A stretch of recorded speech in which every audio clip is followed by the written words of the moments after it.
día especial. Estamos muy contentos, te cuento, porque tú eres el primer invitado de un nuevo espacio que hemos creado. Teníamos un espacio que se llama Diálogos con Gestores Exitosos, que invitamos a gente que es gestor, que implementadores en general, como dicen en inglés, practitioners. Y ahora hemos pensado también abrir una ala distinta en la cual ya no solo son gestores, sino también es el mundo de la investigación, porque a veces la implementación está por acá y la investigación o el análisis está por acá. Entonces, en este espacio que le hemos puesto de nombre Diálogos Transformadores, queremos transformarnos justamente, como lo dice el término, pero ya no con gestores, sino con gente que investiga, que analiza, porque al final no es una falsa dicotomía. Creo que al final los dos aportamos. Cada quien, uno implementa y el otro también le da insumos para la acción. Entonces, tú eres el que abre puertas, imagínate. Entonces, quiero, compañeros, los que estén ya viéndonos, los que nos van a ver después, comentarles que estamos ahorita con Juan Manuel Hernández, que es el jefe latinoamericano de IPA, que en español sería Innovación para la Acción contra la Pobreza, más o menos sería la traducción, que es un centro de investigación que está en todo el mundo, cerca de 57 países donde está presente IPA, haciendo el bien y sobre todo con el fin de rescatar con evaluaciones de impacto lo que sí funciona, medir lo que sí funciona, evidencia buena para poder mejorar la pobreza en general, no solo la educación. Algo que decimos en comunidades también de aprendizaje, tenemos una frase que es, tenemos que pasar de la ocurrencia, de la lógica de la ocurrencia a la evidencia. Y generalmente hay mucha ocurrencia en educación y también en políticas públicas y tenemos que pasar más a la evidencia científica que nos ayuda para actuar mejor. Entonces, sin más, bienvenido Juan Manuel, no se quiere saludar, eres aquí el que inaugura oficialmente el espacio de Diálogos Transformadores. No, Roberto, muchísimas gracias por invitarme a este espacio. Con mucho gusto intentaré aportar algunos insumos valiosos de lo que hemos ido viendo en estos últimos tiempos con la situación educativa, con un enfoque en educación. Y nada, un placer estar con vosotros esta noche. Así que me pongo a vuestra disposición. Gracias por tu tiempo, por tu espacio, porque tú ves todo. Justamente me comentabas hace unos días que de ser jefe de Perú, ahora eres jefe latinoamericano. Entonces, o sea, tu trabajo ha crecido un poquito exponencialmente. ¿Cuántos países estás ahora encargándote?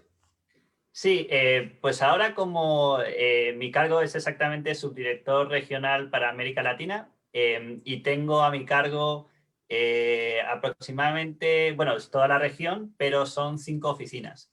Entonces tenemos una oficina en Colombia, una oficina en México, en Perú, en Paraguay y en República Dominicana, ¿no? Son las 5 que yo tengo a mi cargo y básicamente lo que hago es apoyar lo que es la innovación e investigación en políticas públicas a nivel regional, ¿no? Soy como un enlace con las oficinas y con investigadores y gobiernos que quieran hacer este tipo de política para conectarnos y poder trabajar juntos a nivel regional. Claro, lo que se llama política basada en evidencia, ¿no? Que es algo que falta mucho todavía, ¿no? Exactamente, sí. La idea básicamente es que si nosotros tenemos evidencia sobre qué funciona y qué no funciona en la política pública, podemos invertir en lo que funciona y tener un mayor retorno a las inversiones sociales que hacemos, ¿no? Es como tener, digamos, un mapa o una guía que te permita saber en qué dirección puedes ir, asegurándote que esa dirección te lleva a la meta que tú quieres conseguir, ¿no? No es un tema, nosotros no trabajamos a nivel de principios, a nivel de ideología, sino que ponemos al servicio de los gobiernos una herramienta para poder conseguir los objetivos que se pongan, ¿no? Claro, son herramientas y mientras tengamos mejores herramientas, mejor. Y antes de ir ya al tema duro, que es la investigación, que sí quisiera compartir, porque quisiera que todos los compañeros vean que hay investigación interesante que los docentes a veces no terminamos de digerirla. Entonces, este espacio la idea es que de manera suave, de manera simple, tanto docentes, un docente de aula también puede hacer uso de tu investigación, o un gobernador local como de UGEL, especialista, para que aproveche esa información. Entonces, más antes de entrar a ese tema, un poco el lado humano de los investigadores que están atrás. Juan Manuel, de repente nos cuentas, ¿cuál es tu legado? O sea, ¿tú por qué estás acá? ¿Qué es lo que haces? ¿Qué quisieras dejar? ¿Y por qué elegiste investigar estos temas en lo personal? Si puedes compartirnos. Claro que sí. Bueno, yo creo que cuando pienso qué me ha llevado a mí a hacer investigación, a veces me viene a mi mente mi origen, ¿no? Yo soy argentino, yo soy de nacimiento porteño, de Buenos Aires. Mi mamá es del noroeste de Buenos Aires, de una ciudad que se llama Junín. Y bueno, y este va digamos, latinoamericano, lo llevo muy dentro mío, ¿no? Y cuando mi familia migró a España, que por eso yo hablo como español, y crecí en Madrid, yo conocí una realidad muy diferente a la realidad latinoamericana, que es la realidad europea, ¿no? La realidad como España, ¿no? Y me llamó mucho la atención de estar viviendo en esa realidad, digamos, europea, con problemáticas sociales muy diferentes a las que vivimos en Latinoamérica, pero que a la vez me hacían pensar en Latinoamérica de una forma diferente, ¿no? Cuando yo viajaba mucho entre Argentina y España para visitar a mis abuelos, y me quedaba en el pueblo de mi mamá durante meses, el verano entero. Era capaz de identificar, bueno, las grandes diferencias que tenemos en España y, por ejemplo, en esa zona rural de Argentina, ¿no? Y me llamaba mucho la atención cómo podíamos tener situaciones de vida tan diferentes y niveles de servicios y infraestructura, ¿no? Yo era muy pequeño, a lo mejor no me daba cuenta de muchas cosas útiles, pero sí veía, por ejemplo, el estado de las carreteras, que yo decía, wow, pero aquí, ¿qué pasa con las carreteras, no? El sistema vial en general, ¿no? Cosas que son evidentes, y entonces eso yo supongo que me empezó a impregnar un poco mi curiosidad de por qué hay sitios donde los servicios son tan óptimos, tan desarrollados, y otros que parece que no hay ningún servicio, ¿no? Y bueno, y eso yo supongo que empezó a construir en mí una conciencia crítica de la realidad, ¿no? Y de por qué, tanto crítica desde el punto de vista de la curiosidad, de por qué estamos en una situación en la que hay tantas diferencias, así como también en la acción, ¿no? En, bueno, ¿qué podemos hacer para cambiar esta situación, ¿no? Porque al final yo me sentía vinculado a esa zona, porque ahí vivía mi familia, al mismo tiempo que yo veía que mis amigos vivían de otra manera, ¿no? Entonces, bueno, eso por un lado. Luego, por otro lado, vengo de una familia de psicólogos, entonces están muy involucrados con el tema social, desde el punto de vista más del individuo, pero sí, por ejemplo, del bienestar y la salud mental, que es un tema que no solo es individual, sino también social, ¿no? Entonces yo creo que también en las conversaciones familiares yo me fui impregnando también de esas teorías psicosociales, etcétera. Y bueno, yo creo que ese interés por lo social, por lo psicológico y estas observaciones que tuve desde la niñez hicieron que decidiera estudiar carreras de ciencias sociales. Más en concreto, yo estudié sociología, que es, digamos, esa disciplina que tiene un pie en lo cuantitativo y un pie en lo cualitativo, ¿no? No somos tan cuantitativos como los economistas, tampoco somos tan cualitativos como los psicólogos o los antropólogos, pero manejamos un poco las dos metodologías, ¿no? Y bueno, digamos, la pregunta del sociólogo es ¿qué explica la realidad social? ¿Qué es lo que hace que vivamos de la manera que vivimos? Claro. Perdón que te Procesos interrumpa. sociales. Sí, Te perdón. cuento de que, hablando de ese tema de cómo el sociólogo tiene los dos lados, quanti y quali, Uh-huh. hace poco un libro que me recomendaron bastante, no sé si Uh-huh. ya lo hayas revisado, de Thomas Rochon, de la Universidad, Uh-huh. creo, no es Pittsburgh, bueno, es una de las Ivy League. Y Uh-huh. este investigador Thomas Rochon, el libro es Movimientos Sociales, o sea, Uh-huh. culturas en movimiento sería en español. Las culturas en Uh-huh. movimiento, cómo los movimientos sociales pueden cambiar la cultura de un país entero y en tiempos cortos que no se pensaría. Y analiza el caso de la discriminación justamente con la gente de color, el tema del feminismo, o sea, analiza grandes Uh-huh. movimientos, pero lo que me llamó la atención es que usaba mucha data cuantitativa, o sea, usaba Uh-huh. encuestas gigantes que se han hecho y con eso él demostraba sus puntos de vista, que muchos son puntos de vista, porque analizar un movimiento social tú no puedes decir cómo un movimiento crece, es complicado, no puede Uh-huh. ser grupo de control en movimientos sociales, pero sin embargo eso quería ir como la sociología también echa de mano de herramientas para poder ir justificando o por lo menos hipotetizando, ¿no? Que por Uh-huh. aquí se movió y habla de las comunidades críticas como núcleo de los Uh-huh. movimientos sociales, y eso me llamó la atención bastante, cómo manejaba muy bien estadística en ese ámbito. Sí, sí. Y de hecho, quizá una de las cosas interesantes que trae la sociología a las ciencias sociales es una postura crítica en términos también de metodología, ¿no? La sociología no niega el carácter político que puede tener la ciencia. Y eso es importante. Y de hecho, una práctica que sociólogos y también otras disciplinas sociales hacen es enunciar desde qué lugar tú estás interpretando los datos, porque la política puede, o sea, la política desde el Sí. punto de vista de la definición Todos amplia. tenemos una postura. Exactamente. Entonces los datos muestran un número. Como yo interpreto el número, puede ser de muchas maneras. No estoy hablando de tergiversar los datos como hace, por ejemplo, Trump, que tergiversa datos, sino hablo más de cómo yo cuento una historia que viene con los datos. Qué es lo que yo enfatizo en esos datos y cuál es la interpretación que yo le quiero dar, ¿no? Y eso la tecnología lo tiene muy presente, a diferencia de otras disciplinas, y yo trabajo con todos son economistas, ¿no? Yo no lo voy a criticar. Lo que pasa es que creo que en economía sí a veces hace falta como revisar un poco los supuestos que llevan a una interpretación en concreto, y eso es un esfuerzo que quizá deberíamos hacer, y yo me incluyo porque yo hago ahora investigación más económica, ¿no? Ajá. Y la segunda pregunta sería de introducción todavía para ya pasar al núcleo duro. ¿Y tu legado cuál es? ¿Cuál quisieras que sea tu legado en esa gestión que tú tienes desde IPA para la región? ¿Cuál has pensado que te gustaría, por lo menos? Sí, yo creo que, o sea, creo que el legado más interesante que me gustaría poder dejar en esta gestión es sobre todo el desarrollo de institucionalidades que permitan hacer este tipo de política. Es decir, ahora tenemos instituciones internacionales como el Banco Mundial, el BID, Ajá. a nuestros colegas de JPAL que hacen apoyos al gobierno para hacer este tipo de política. Pero lo interesante es que el propio gobierno pueda tener esta herramienta incorporada en sus procesos, ¿no? Entonces, ese elemento de crear institucionalidades que permitan la innovación y la experimentación para la mejora de la política pública, creo que sería uno de los legados más interesantes que me gustaría intentar dejar, ¿no? Y ya hemos hecho algunos avances, pero creo que eso sería mi prioridad a nivel de región.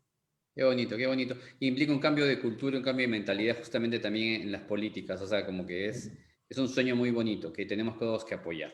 Y ya entrando ya al núcleo duro, Juan Manuel, Juan, ¿cómo te dicen? ¿Juan o Juan Manuel generalmente?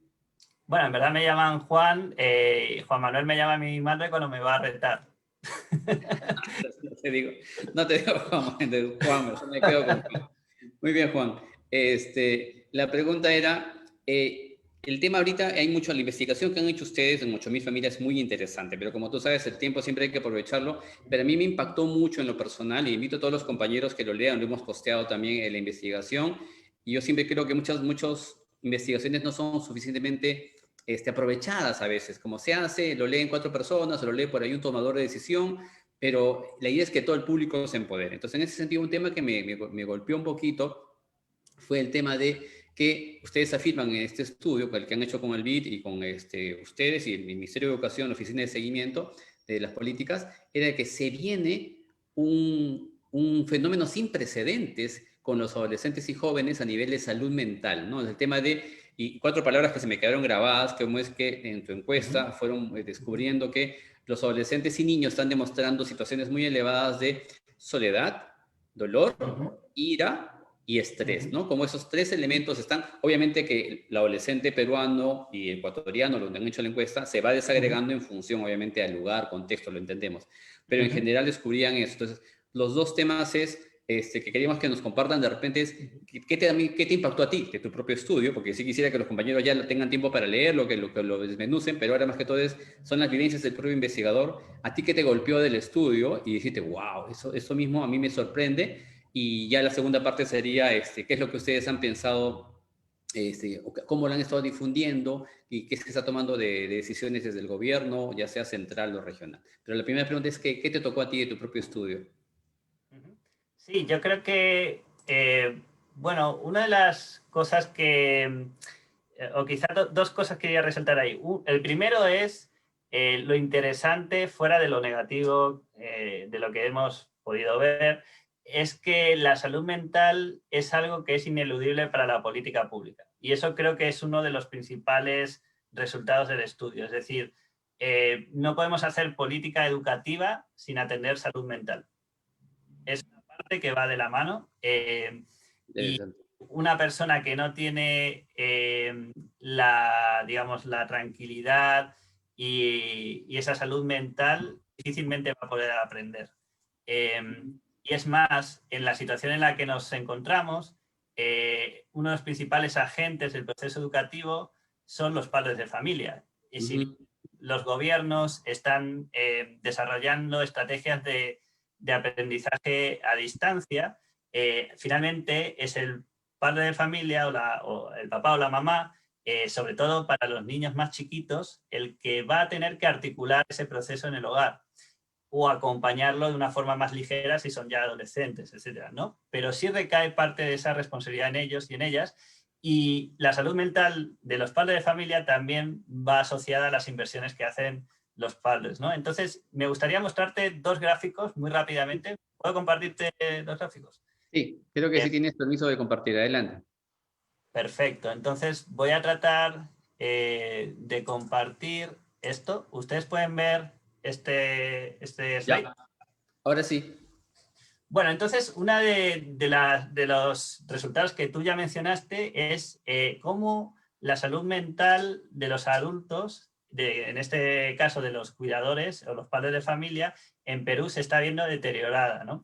No podemos decir que esto es un impacto de la pandemia, porque no es una evaluación de impacto sobre la pandemia, pero sí podemos describir cómo se encuentran, ¿no? Y lo que hemos visto es que el 71% de los cuidadores, de los padres de familia en el Perú, sienten miedo o preocupación.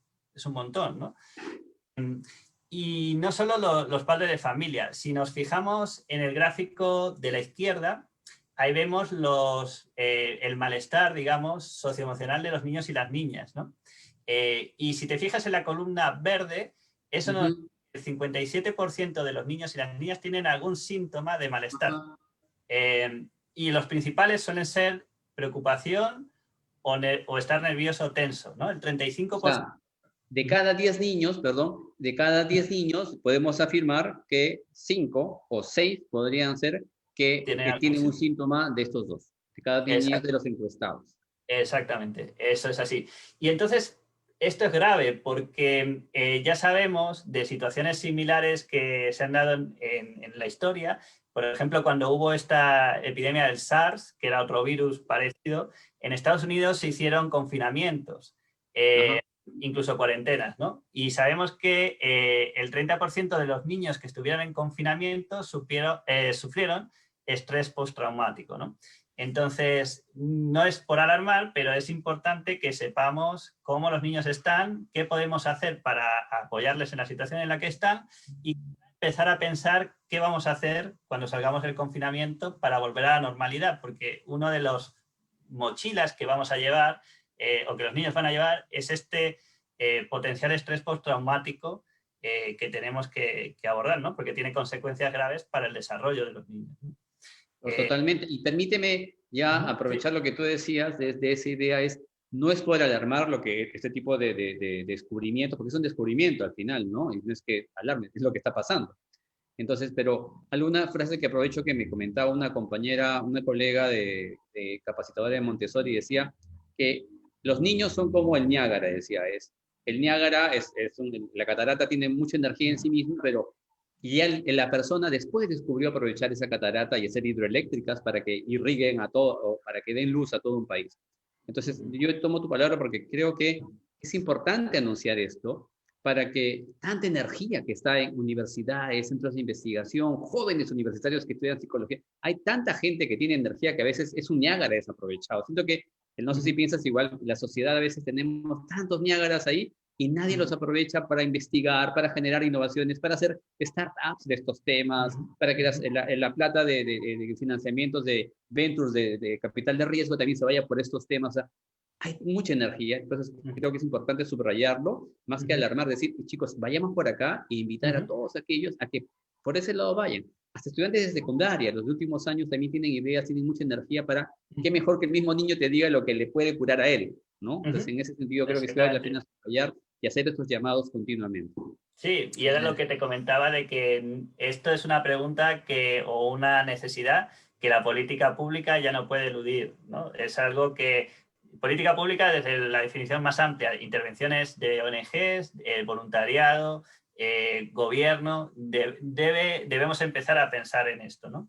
Y mira, te quería enseñar otro gráfico también bien interesante, en la cual vemos que la salud mental de los adultos, fuera de las consecuencias que tiene para la salud propia del adulto, también tiene consecuencias en la forma en que interactúa con los niños, con los estudiantes, ¿no? En este gráfico Ajá. lo que mostramos es, si te fijas, el eje de la Y, que es el eje que va en vertical, muestra el estrés parental de los adultos, ¿no? Mientras más arriba estás, más estresado estás.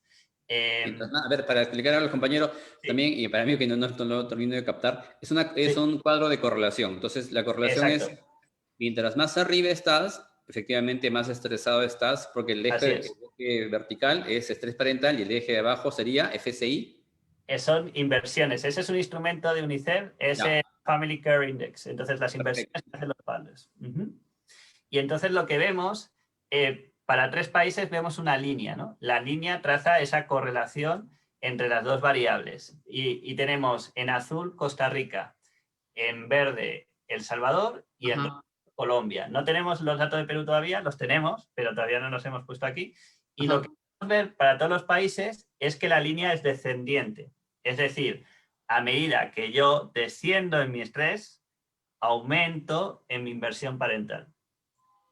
Es decir, los ¿Me lo repites, por favor? A medida que sí, yo desciendo en mi estrés, estrés, aumento en la inversión. Y la inversión es decir, en la interacción con mi hijo y mi hija, ¿no?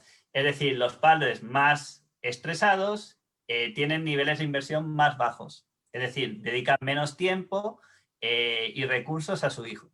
Los padres menos estresados dedican más tiempo y recursos a sus hijos. Esto es una correlación, pero estamos controlando, por ejemplo, por ingresos y por niveles socioeconómicos, ¿no? Entonces, esto es en parte quizá está apuntando a quizá esta relación, ¿no? Y puede ser plausible, ¿no? Porque si uno su ancho de banda mental lo tiene ocupado con ujú, niveles de estrés altos, claro. pues difícil que hagas una interacción de calidad y de cantidad con tu hijo, ¿no? Y perdóname, en el cuadro se puede categorizar un tipo de ranking, o sea, el que está más arriba tiene más tipo Costa Rica, tiene más esa tendencia actualmente, y el que tiene Ah, las cruces, que es Salvador, ¿se puede sacar eh, esa conclusión? bueno, el instrumento es similar para todos, pero siempre hay contextos, ¿no? Entonces, deberíamos, o sea, yo no aventuraría esa conclusión ahora, pero parece Ajá, que sí, que los niveles de estrés para Costa Rica parece que están un poco más altos que para El Salvador, por ejemplo, ¿no? Y es ujú, interesante entender por qué. Porque la situación de vida en El Salvador puede ser un poco más desafiante que en Costa Rica, ¿no? Entonces, pero yo no lo aventuraría porque tendríamos que claro, hacer más análisis para poder ver claro. eso. El instrumento no era para eso, solo es para ver la Sí. relación negativa. Y Adelante. mira, y el último tema que te quería plantear sobre esto es que esa, o sea, a la vez que los cuidadores, digamos, con mayores niveles de estrés, invierten menos tiempo y menos interacciones de calidad con su hijo, también aumenta el castigo con interacción violenta. Es decir, los papás y las mamás que tienen un mayor nivel de estrés parental tienden a reportar un mayor uso del castigo con interacción violenta. ¿Qué entendemos como castigo con interacción violenta? Por ejemplo, alzar la voz al niño, pero también otras cosas más graves como pegarle, etcétera, ¿no? Entonces, lo que vemos en ese gráfico es, de nuevo, para los 3 países, 2 barritas, ¿no? Y la barrita se divide en verde y en azul. Ajá, Verde es, digamos, la cantidad de papás y mamás que dijeron que usan castigo con interacción violenta de algún tipo. Y en azul son los que no. Entonces, la barrita de arriba muestra las respuestas para los papás y las mamás que tenían menos estrés. Y la barrita de abajo, las respuestas para los papás y las mamás que tenían mayor nivel de estrés.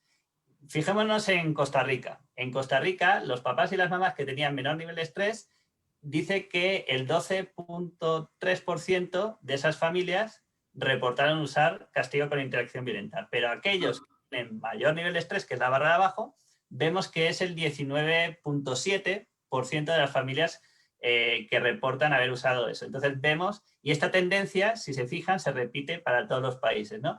Papás y mamás con mayor nivel de estrés parece que están asociadas con un mayor uso de la interacción violenta, ¿no? Claro, Entonces, se conecta con lo anterior, ¿no? Que es que los papás estresados no solo interactúan menos, sino interactúan mal. exacto, eso es.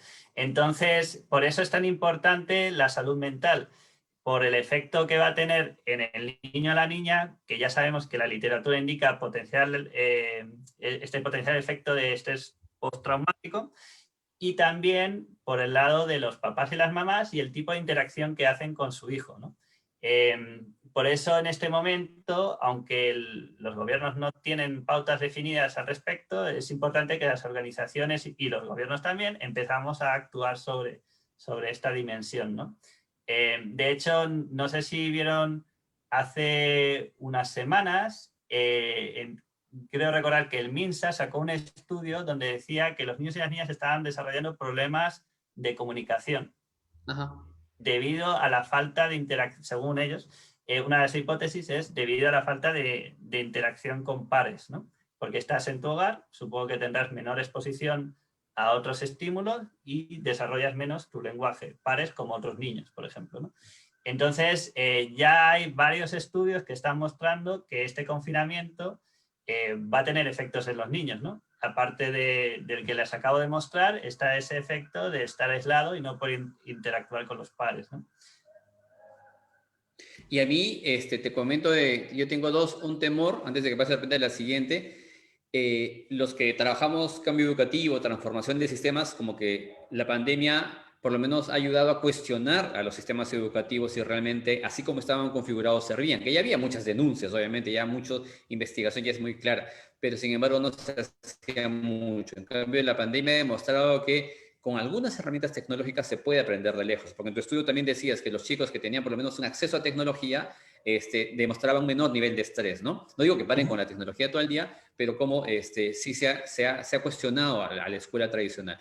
Pero sin embargo, ahora lo que tú dices es bien importante porque a mí lo que me da miedo es que volvamos a lo mismo el próximo año, los salones iguales, pero lamentablemente no van a llegar los mismos niños al próximo año. O sea, el antiguo niño aguantaba ese tipo de, digamos, de sistema que igual no respeta la libertad de aprendizaje y muchas cosas, pero el nuevo niño que está llegando después de este año es un niño que digamos, va a haber explosiones de algo, o de rebelión, o chispazos de que cortocircuitos el próximo año, si vuelven a un salón típico con metodologías típicas verticales y de pasividad con el niño. Siento eso, no sé qué piensas. Es un tema también que me preocupa, por lo tanto tenemos que ya estar pensando qué hacemos como, en tu caso, desde investigadores, los que estamos en el mundo de la práctica.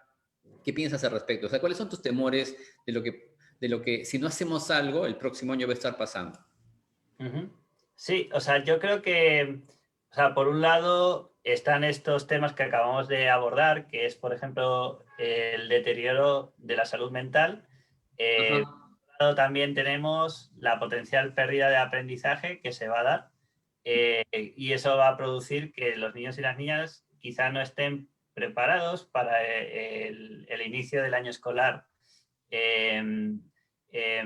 Entonces, esos serían, digamos, los dos principales áreas, pero es que el problema no solo son esas áreas, sino que va a haber unas brechas que se van a acrecentar. Entonces, no solo vamos a tener que enfrentarnos Ajá. al, digamos, Claro.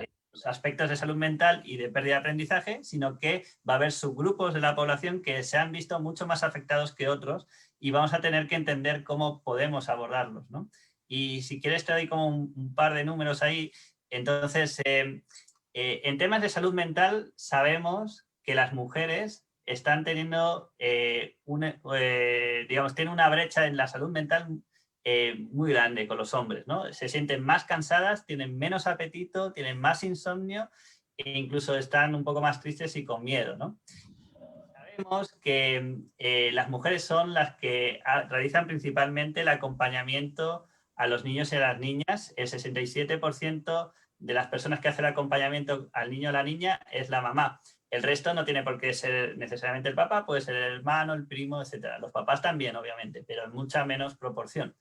Y vemos que la salud mental de las mamás se empeora cuando tienen más niños a su cargo. Entonces podemos Esto sugiere, no, hay que analizarlo un poco más, pero sugiere que quizá mayores cargas en el hogar pueden conllevar un mayor deterioro de la salud mental. Y además vemos que cuando los papás se involucran en la educación del hijo o la hija, la salud mental de la mujer mejora, ¿no? Entonces, uno de los, digamos, actores que se está viendo más afectado desde el punto de vista de los adultos en términos de salud mental son las mujeres, ¿no? Y esto sigue indicando que tenemos brechas de género importantes que hacen que este tipo de desplazamiento de nuevas actividades al hogar recaigan en la mujer nuevamente, ¿no?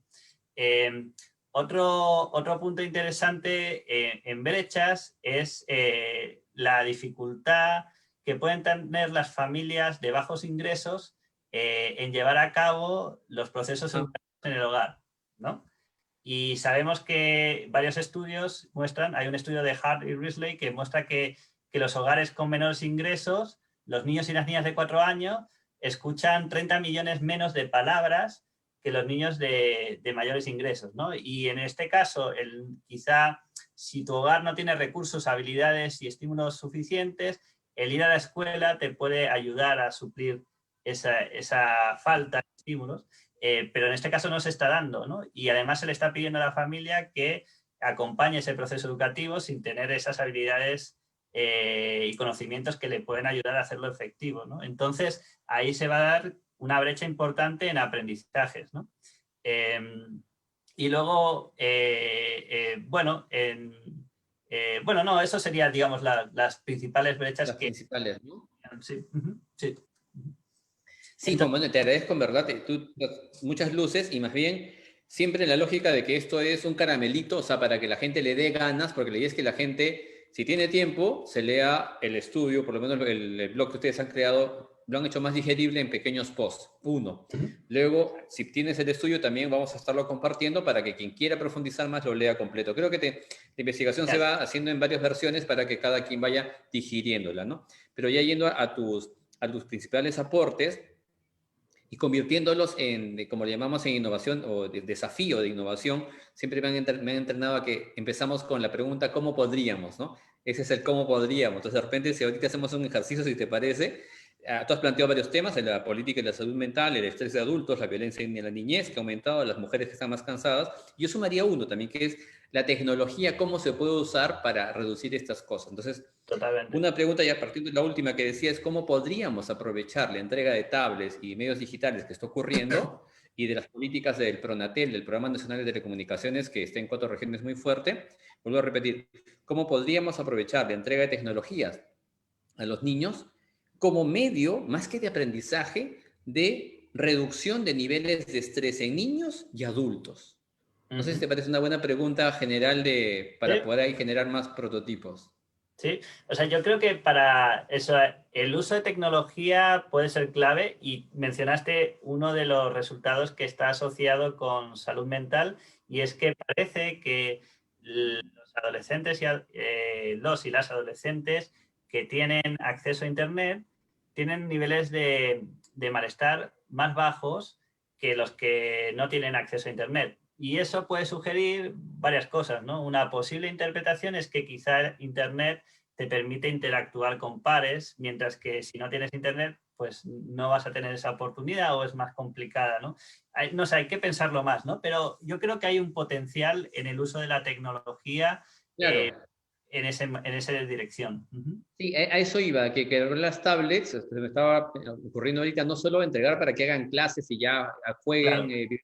juegos de matemáticas, sino que como van a ser entregadas con chips satelitales, creo que todas tienen chip satelital, que los profesores fomenten espacios de interacción entre los niños y jóvenes y que de manera que haya más grupos de trabajo, grupos que chateen entre ellos, y el profesor no esté tanto pensando, ahora tengo que ponerme al día, sino de repente decirle, una vez que sepan este estudio, que es muy importante y que se suma probablemente a más estudios que espero que se estén haciendo, el profesor entienda que alguien le dedica ahí una línea, más bien, cuida la salud mental primero, también las clases, también que haga matemática, que haga lo que hay que hacer, pero puede ser a matemática grupal, o sea, todo en una lógica de tengo que estar cuidando a gente que ha tenido un daño, como acabas de decir, el estrés postraumático, que muchos ya lo están desarrollando, y cómo ellos podrían ayudarse. Solo para decirles, compañero, por ahí tienes que aprovechar y no estresarte tanto en que ya, que me tengo que poner al día y que no he hecho álgebra todo el año, ¿no? Eso es uno. Y la otra pregunta, si te parece, si construimos otra pregunta de desafío para los diseñadores y para los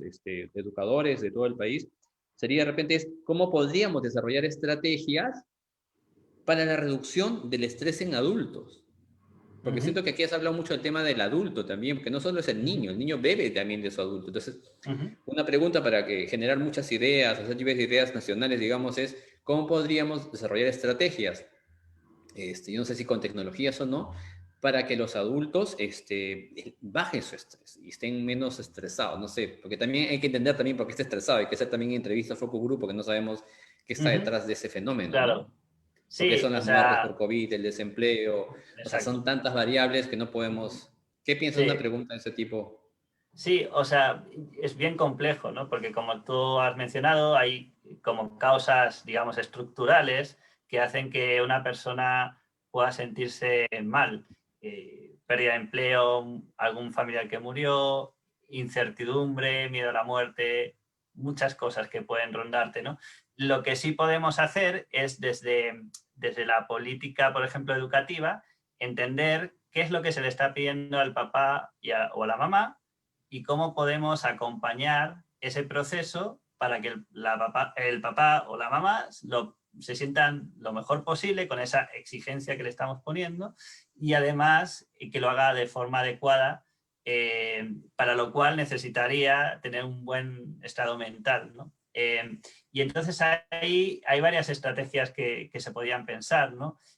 Algunos gobiernos, por ejemplo el ICBF en Colombia, tiene una estrategia de llamadas con un enfoque psicosocial, en la cual digamos, el personal educativo más próximo a la familia, como los docentes, Ajá. identifican padres o madres que puedan estar en una situación de vulnerabilidad en este sentido, de salud mental, y entran a ese programa de llamadas focalizadas con atención Interesante. psicosocial, ¿no? Eso podría ser una estrategia. Pero podemos pensar algo más masivo, por ejemplo, algo que estamos haciendo Sí, sí, en quería Costa Rica. preguntarte eso. Adelante. Ajá. Sí, en Costa Rica, Colombia y El Salvador, y estamos trabajándolo para poder llevarlo a Perú también. Son campañas de mensajería, que Ajá. es barata de poder llegar a una gran cantidad de padres de familia y una forma viable también de poder llegar a dichos padres, porque no necesitas más que la cobertura del celular. Sabemos que no todo el mundo tiene cobertura de celular, pero bueno, vas a llegar a una gran cantidad, a través de esos medios poder acompañar a los padres con pequeñas píldoras de consejos, de información que le puedan ser útiles para paliar la situación. Obviamente no vamos a resolver los grandes problemas, simplemente Obvio. vamos a poder dar cierta información que le puedan hacer sentir que a lo mejor la situación que está experimentando es algo normal y entonces, bueno, la podemos aceptar. O técnicas, por ejemplo, para poder disminuir de forma conductual los niveles de estrés, como ejercicios de respiración o hábitos saludables que podíamos llevar a cabo para poder sentirnos mejor, ¿no? Entonces, son pequeñas ayudas que potencialmente pueden ayudar a algunos segmentos de la población a sentirse mejor. Obviamente, no todos van a poder, no vamos a poder ayudar a todos. Hay algunos que van a necesitar otro tipo de intervenciones quizá más potentes, más pesadas, ¿no? Así es. Como Manuel, el tiempo es tirano cruel, creo que hay muchas ideas muy interesantes, que acabas de plantear de mensajería de textos, y quiero llevar al tema de que todos tenemos capacidad de acción. Efectivamente, hay cosas que el gobierno podría hacer más por la cantidad de recursos, pero en verdad todos deberíamos enfocarnos en lo que tú has venido diciendo, que es cómo ayudamos a que tengamos salud mental. Y como alguien decía, sé tú el cambio que quieres ver en el mundo, ¿no? Creo que lo decía Gandhi, es decir, empecemos con nosotros mismos. Primero veamos cómo nos llenamos de salud mental para poder, estemos sanos saludablemente, mentalmente, para poder después ayudar a más personas, ¿no? Ya sea que estemos en un puesto de docente de aula, ya sea que seamos un padre de familia, ya sea que seamos un director de UGEL o especialista, si yo no estoy sano, si yo no tengo esa salud importante socioemocional, no voy a poder ayudar a otros, ¿no? Entonces, primero eso, Ujú. y en segundo lugar, no sé si estés de acuerdo con el llamado, que quisiera ir cerrando con este llamado, que es a todos los que quieren ayudar, a las universidades, no se distraigan en muchas cosas, de verdad. Yo sé que tenemos temas de empleo, hay que innovar, pero hasta en eso se podría innovar. Startups que hagan temas de apoyo socioemocional para Ujú. maestros, para padres de familia, y se podría hacer con prepago, pospago. Ya se vería si es con donación de alguien externo que alguien puede Ujú. pagar. O sea, no sé si estás de acuerdo conmigo al decir que tenemos que a veces que decirle a tanta energía, como volvía a la idea del Niágara, hay mucha energía buena, pero el tema es que esas energías a veces o no se utilizan y se desaprovechan, o se utilizan de manera dispersa. Y cuando la energía es dispersa, no es como el rayo láser. Si fuera como un rayo láser, todos apuntaríamos al mismo. En ese sentido, ¿cuál Ujú. sería tu llamado e invitación a universidades, a los 400.000 docentes que estamos ahí todos en el campo ayudando a los niños Ujú. y a las entidades de financiamiento? ¿Cuál sería tu llamado a partir de lo que estás descubriendo? Sí, yo creo que existen varias opciones para poder canalizar esas ganas de ayudar que podemos tener. Hay diversos voluntariados disponibles. Si, por ejemplo, tenemos un par de horas a la semana que queremos apoyar, esa es una buena medida. Entonces, para los ciudadanos, para los individuos como tú, como yo, como los que nos estén escuchando, esa es una buena opción para si queremos, si sentimos que queremos contribuir, informémonos de los voluntariados que hay disponibles, es una gran forma de ayudar. Para los financiadores, yo diría que ahora más que nunca debemos estar seguros en dónde vamos a invertir, ¿no? Entonces, por favor, que lo hagamos con evidencia, con datos, entendiendo las complejidades de las situaciones y dónde podemos tener un mayor impacto, ¿no? Y que es Esa en sería salud mental y como soporte investigador. socioemocional, ¿no? Sí, y en temas de soporte socioemocional sería un tema bien importante porque es algo que puede tener repercusiones futuras importantes. Para niños, adolescentes y adultos en general. Y sobre todo en Exacto, este caso que vemos docentes para docentes. Juan exacto. Manuel, gracias. Y en verdad aprovechamos a los compañeros, compañeras que están viendo, amigos y amigas. Lean el estudio completo, no es complicado, es un estudio que lo vamos a estar posteando para que ustedes lo vayan compartiendo. Tiene infografías claras para poder entender los grandes resultados y cómo también uno puede apoyarlo desde donde esté, como dijiste, desde el rol que tengamos. Pero sí trabajemos el tema socioemocional y yo cerraría con algo pedagógico, que es que las metodologías pedagógicas que hagamos tengan ya incluidas esta conexión, ese vínculo que hace falta para las personas y no pensemos que una cosa es enseñar matemática y otra cosa es apoyo socioemocional. Se puede hacer lo mismo en una sola metodología, pero hay que buscar cuáles son. Ujú, Entonces, ujú. eso decirles nuevamente, invitarlos a que revisen este estudio que está muy interesante y gracias Juan Manuel por haber inaugurado este espacio de diálogos transformadores. Tú has sido aquí el que ha inaugurado, que nos va a traer mucha más gente como tú, que nos comparta a los docentes de a pie, que queremos hacer la diferencia, pero a veces esa brecha con los investigadores hay que cortarla más, para que ustedes nos den esos insumos para ir a la acción más sólidos. Juan Manuel, No, gracias, excelente. y gracias a todos los compañeros que lo van a ver ahora y que lo van a ver después, para seguir discutiendo estos temas tan interesantes. Muchísimas gracias, Roberto, un gusto. Y seguimos compartiendo. Cualquier cosa ahí nos sigues compartiendo información para difundirla. Gracias, Juan Manuel. Excelente. Buenas noches, que estés muy bien.